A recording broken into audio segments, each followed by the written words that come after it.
So our next storyteller was just named Teacher of the Year at Richmond Community Schools.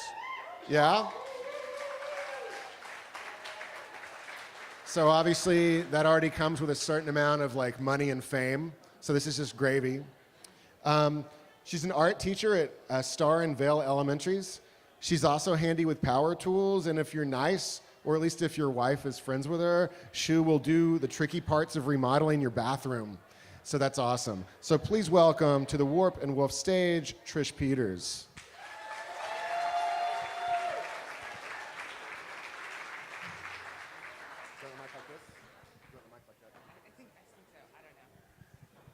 All right. If I sound a little bit nervous, it's because you guys pay attention better than like all the people I teach all day. So thanks for that. So as Ben said, I'm an art teacher, and I've been teaching art for 12 years, and I've taught students as young as pre-K. My current job through 4th grade is where I'm at now, but early on in my career, I was teaching middle school through high school students. So my story is called How Many Times? And so I'm going to take you way back to the start of my teaching career when I got hired to teach art at a high school. And one of my really full classes that year was a ceramics class. And one thing that you probably have guessed about teaching is that all we do is talk all day, every day, to students, at students, about what they're doing, about their lives. And in that moment of talking all day, there are like a million opportunities for students to misunderstand you or for you to miscommunicate with them. So back when I was a beginning teacher and working with high school students, there are so many tricky things about teenagers that you just, there's just lots of little ways that things can go sideways with them. And so I was just learning as I'm teaching them, they are teaching me about some of those miscommunications, that things you need to stay away from and steer clear from. So in this high school class, we have been doing ceramics the whole year. I have been teaching the kids about hand building with clay, and we're at the semester, we've made it through. And I am meeting with the kids, and I have given them the assignment that their semester project is to create some kind of ceramic vessel, and I've given them an outline and said, this one's on you. You guys got to design your dream project. And so I gave them the criteria and said, you're going to meet with me because I'm going to try to prevent you from failing. I'm going to make sure that what you're dreaming is actually possible. So we are on a 90-minute block schedule. Back in the day, we let kids be in classes for 90 minutes straight. And they had all this time to, it was terrible for math, but it was awesome for art. And so I gave the kids this awesome challenge and said, go plan your thing, and I'm going to meet with you and pull you up. And so the kids are working, and I'm so proud of them. And I've met with everybody, and as they come up, I'm giving them, yes, that's going to be awesome. Go ahead and go start building your, clay piece. And I'm down to my last table of kids, and I have this one kid come up, and I said, it's your turn, and he lays out for me this amazing project. And he said, I'm going to roll out this giant piece of clay, and it's going to be awesome, and I'm going to drape it over this volleyball here, and it's going to be all wavy because it's going over this round thing. And when it dries, I'm going to flip it upside down and take the ball out, and he's like showing me this whole dream and this vision, and I'm like, yes, this is amazing. And so I sent him on his way, and I said, get started. You've got this great plan. Well, I look over to see who is left at his table, and it is this young man he is a wonderful young man, do not get me wrong, but one of his special abilities is not being highly motivated. He is this 9th grade boy, and I don't know if you have been around 9th grade boys, but they are this weird combination of an age of like a middle schooler. Some days they're a middle schooler, some days they think they're a high schooler, and most days they can't figure it out. And this kid I have been on him all semester to do his work, and he's kind of a little bit, like a sloth. And it takes a lot to get my friend going. So when I look over and I'm like, oh, it's your turn. Come and tell me what you're gonna do. He comes up and said, here's my plan. I'm gonna take this big piece of clay, and I'm gonna drape it over a basketball. And it's gonna be wavy. And I looked at him and I'm like, are you kidding me? I am not born yesterday. This is that guy's plan. This is not your idea. That's his idea. And he says, oh, no, Mrs. Peters. This is my idea. And he's given me this teacher guilt trip about how, I just don't have faith in him, and I should believe in him, and this is my job. I should believe in him. And so I said, listen, no matter what you tell me, you have to somehow make this idea that's never been yours not look like his. That's the challenge. And so he's convinced me, I've got this, Mrs. Peters. And I said, now we get to the next part. You have to bring in the ball. You've got to bring this stuff to class. And he's like, oh, that's no problem for me. I can do it. And I know, after living with this guy for a couple years, that this is going to be a problem. My friend Tom can hardly come to class without motivation, let alone bringing supplies to class. So I say, Tom, here's the deal. You got to bring a ball. That's job number one. Are you going to do that? Oh, Mrs. Peters, yes, I'm going to do it. Of course I can do it. How hard is that? So being the good teacher I am, I'm going to let Tom live his dream, and I send him off and say, go get your clay ready. Next class, bring in your ball. So as you can imagine, my friend Tom, next class comes around. Here's 90 minutes of our time together, and I see Tom milling around. Tom is walking everywhere except for where he should be with his ball. And so I kindly say to him in my very passionate, compassionate voice, Tom, did you bring your ball today? And he kind of just, Mrs. Peters, I forgot. I can't believe I forgot. And I'm thinking, I know. I knew this was going to happen. And so he said, but Mrs. Peters, do you have a ball that I can use? And I said, this is not my deal. I'm the art teacher. We don't keep sports equipment in the classroom. I said, this is the deal. You told me you could bring the ball. That was the deal. And he's like, I know. Can I go see the PE teacher? Because I bet he has a ball I can use.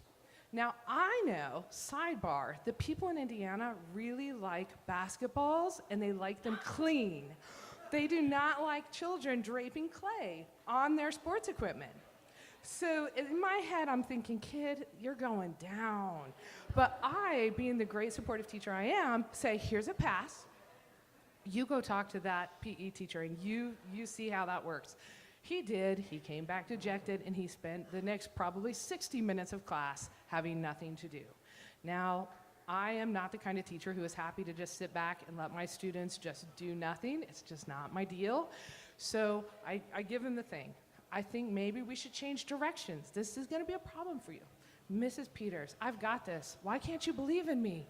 So I swallow my teacher guilt. I'm going to let him, do his thing. And I say, okay, write it down. And you got to bring the ball. Well, wouldn't you know, we skip a day. He comes back for his 90 minutes, and I notice something. There is no ball. And I say to my young friend Tom, hey, Tom, where's your ball? And you could probably, because you're a smart audience, guess, what did Tom say? I don't have my ball. I forgot. And he's doing the whole, I'm such a failure. How could I have let this happen to me?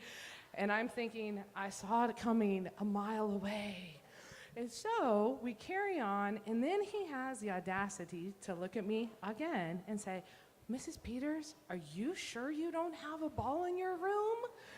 And I'm like, I am quite sure I don't have a ball. And then he follows, can I have a pass to go ask someone else if they have a ball I can use?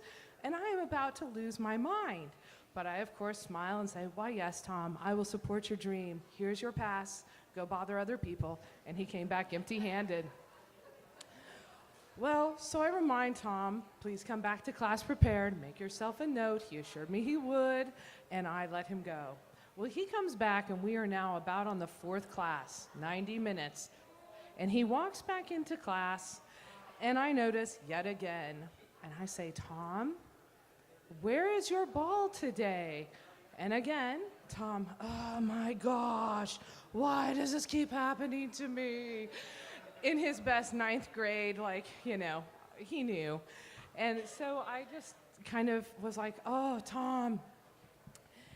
I said, I've tried to get you to change your mind. I've tried to put you on a new path, and you just are insistent. And we went one more class period, and Tom comes back in, and you know what's going to happen. And he comes in, and I said, again, there's no ball. And he's like, I don't know what I'm going to do. I don't know what's wrong with me. And all of a sudden, he asked the question he's been asking for 4 classes. He says, Mrs. Peters, are you sure you don't have a ball in your classroom that I can use? And every part of my compassionate, teachering soul snapped. All of the patience I've ever had in my body, all of the niceness that existed in my soul, went out the window in that moment. And there was this voice that came out of me that I have never heard come out of my body before. And I start screaming. And it sounded, I'm not gonna hold the mic close, but I start saying, how many times do I have to tell you, Tom? I don't have any balls. You have to bring your own balls to class. Yep.